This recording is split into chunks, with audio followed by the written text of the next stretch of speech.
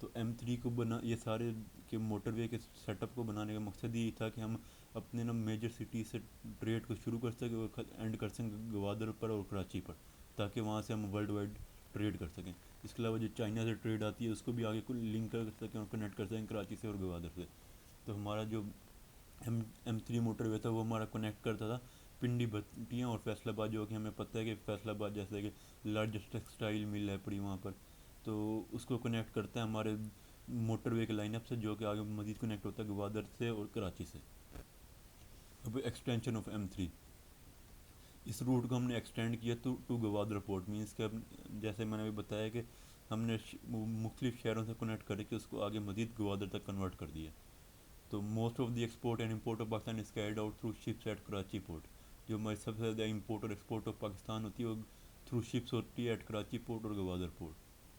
M3 as a part of national motorway network will fulfil the future trade requirements of Pakistan with China and other Muslim status.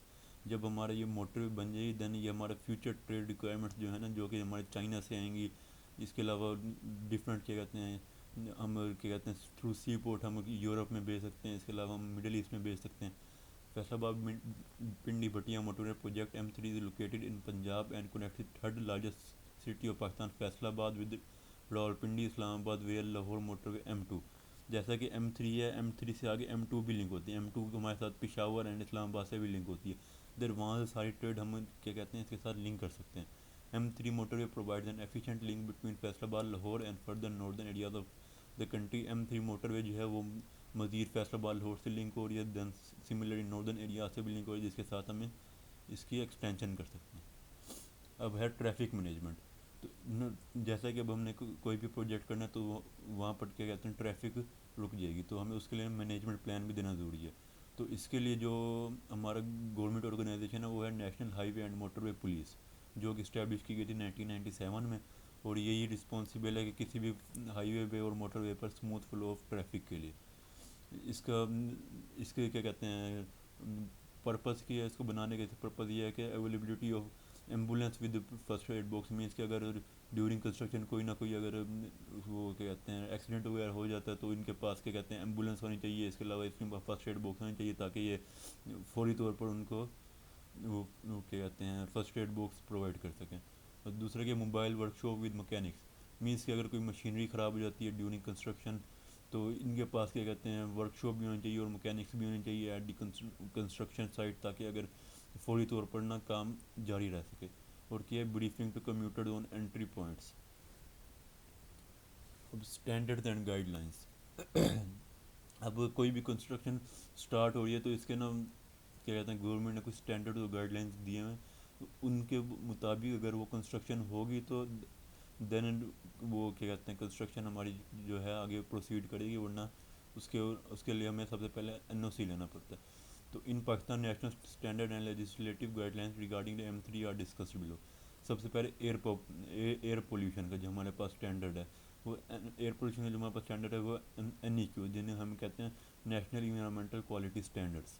Gases emission have to be monitored with respect to the amount of smoke and particulate matters are specified by NEQs for motorway vehicle exhaust۔ Means کہ یہ national environmental quality standard ہیں، اس کے اندر ہمیں مختلف type of gases emissions کے بارے میں نا ہمیں ایک لمٹ بتا دی گئی ہے کہ اس لمٹ سے اگر زیادہ ہماری پولیوشن ہوگی تو ہمیں اس کے لیے ہمیں کیا کہتے ہیں اسٹینڈرڈ کیا کہتے ہیں ریمیڈیل میئرز لینے پڑیں گے، جس میں ہمارے پاس آتا ہے کہ ایئر پیوریفائر یوز کر لیں، اس کے علاوہ کیا کہتے ہیں لیٹسٹ مشینری یوز کر لیں، یہ سب ہمارے پاس آ جاتے ہیں اس کے اندر ایئر پولیوشن کے اندر۔ دین نوائز پولیوشن کا بھی ہمارے پاس اسی میں ایک ذکر ہے نیشنل انوائرمنٹل کوالٹی اسٹینڈرڈ، اس میں جو ہمارے پاس maximum permissible noise level given ہے نا وہ ہے 7.5 metre from a source is 85 decibel. اس کے علاوہ جو تھرڈ آ جاتا ہے وہ آتا ہے reservation of cultural heritage. Reservation of cultural heritage میں یہ آتا ہے جو ہمارے جتنے بھی ہمارے کلچرل ہیریٹیج ہیں یا ہمارے کیا کہتے ہیں یہ جتنے بھی ہمارے پاس کیا کہتے ہیں کلچرل ہیریٹیج کی جیسے آ جاتی ہیں، جیسے ہمارے پاس لاہور میں شاہی قلعہ آ جاتا ہے، بادشاہی مسجد آ جاتی ہے، اس کے علاوہ کوئی ہسٹوریکل بلڈنگز ہیں اپنی، تو اس کی کنزرویشن کے لیے بھی ہمارے کیا کہتے ہیں ایک اسٹینڈرڈ ہے۔ مینس کہ اگر آپ کنسٹرکشن پروجیکٹ سے ان ہسٹوریکل بلڈنگس کو ان ہمارے یا کلچرل ہیریٹیج کو اگر نقصان پہنچ رہا ہوتا ہے تو اس کی ہمیں اجازت نہیں ہوتی۔ وہ ہمارے پاس آتا ہے phases of E I A. Phases of E I A میں ہمارے پاس سب سے پہلے ہمارے پاس آ جاتا ہے اسکریننگ. اسکریننگ کا مین مطلب یہ ہے کہ اگر ہمیں ای آئی اے کرنے کی ضرورت ہے بھی صحیح یا نہیں بھی صحیح. مطلب کہ اگر ہماری کیا کہتے ہیں پولیوشن جو ہے وہ ہماری زیادہ نہیں ہے جو کہ ہمارے نیشنل انوائرمنٹل کوالٹی اسٹینڈرڈس میں گیون ہے، دین ہمیں ای آئی اے کروانے کی ضرورت ہی نہیں ہے. ہم سمپلی ایک انٹرنل رپورٹ تیار کر کے ہم این او سی لے سکتے ہیں. لیکن اگر ہماری زیادہ ہے دین ہمیں اس کے لیے انیشیل انوائرمنٹل ایگزامینیشن کروانا ضروری ہے. انیشیل انوائرمنٹل ایگزامینیشن یہ ہے کہ ہم انیشیلی طور پر دیکھ لیتے ہیں کہ ہمیں آگے کیا ڈیٹیلڈ میں ہمیں کرنے کی ای آئی اے کرنے کی ضرورت ہے یا نہیں ہے. تو اس میں جب ہم آئی ڈبل ای کر لیتے ہیں تو ہمارے پاس اب آگے دو آپشن ہوتے ہیں کہ ہمیں یا ای آئی اے کرنے کی ضرورت ہے یا نہیں ہے. اگر ہمیں انوائرمنٹل امپیکٹ اسسمنٹ کرنے کی ضرورت ہوتی ہے دین ہم اس کو آگے فلفل کرتے ہیں، جس کے بعد جو ہم کیا کہتے ہیں اس کے ٹرمز آف ریفرنس کو ڈیفائن کرتے ہیں، فل اسکیل اس کا ای آئی اے کرتے ہیں. دین وہ ہمارے پاس جاتا ہے ای آئی اے ریویو کے لیے. جب ہمارے پاس اس کو ہم کیا کہتے ہیں کسی بھی ہمارے پاس گورنمنٹ اتھارٹیز بھی ہوتی ہیں، اس لیے ہم پرائیویٹ لیول پہ بھی اس کو ریویو کروا سکتے ہیں کہ ہمارے کیا کہتے ہیں ہم نے ہر اسٹینڈرڈ کو فالو کیا ہے یا نہیں کیا. دین اس کے بعد ہم جاتے ہیں ڈیسیجن میکنگ اور مانیٹرنگ میں. دین اس کی ڈیسیجن میکنگ ہوتی ہے، مانیٹرنگ ہوتی ہے، اینڈ دین سمپلی آگے ایویلیویشن ہو جاتی ہے. میتھڈولوجیز. اب ای آئی اے کرنے کی جو میتھڈولوجیز ہیں وہ کون کون سی ہیں، یہ سب ہم نے مینلی اس کورس میں ڈسکس بھی کی ہیں. ان سب کے نام بھی لکھے ہوئے ہیں، جیسے چیک لسٹ ہو جاتی ہیں جس میں ہم کیا کہتے ہیں ڈفرینٹ کیا کہتے ہیں امپیکٹس کے بارے میں کیا کہتے ہیں چیک لسٹ کرتے ہیں کہ اس امپیکٹ کا افیکٹ آ رہا ہے یا نہیں آ رہا ہے. اس کے علاوہ میٹریسز ہوتے ہیں، نیٹ ورکس ہوتے ہیں کہ ہم ڈفرینٹ نیٹ ورک بنا لیتے ہیں کہ اس کا امپیکٹ اس کا امپیکٹ اس انوائرمنٹل امپیکٹ کا آ رہا ہے یا نہیں آ رہا. دین اوورلیز بنائے جاتے ہیں. Environmental index using factor analysis ہوتا ہے. کوسٹ بینیفٹ انالیسس ہوتی ہے کہ ہمارا جو کیا کہتے ہیں پروفٹ ہے یہ لاس ہے. دین سیمولیشن ماڈلنگ ورکشاپس بھی ہوتی ہیں اس میں. That was all from my side. Thank you and اللہ حافظ.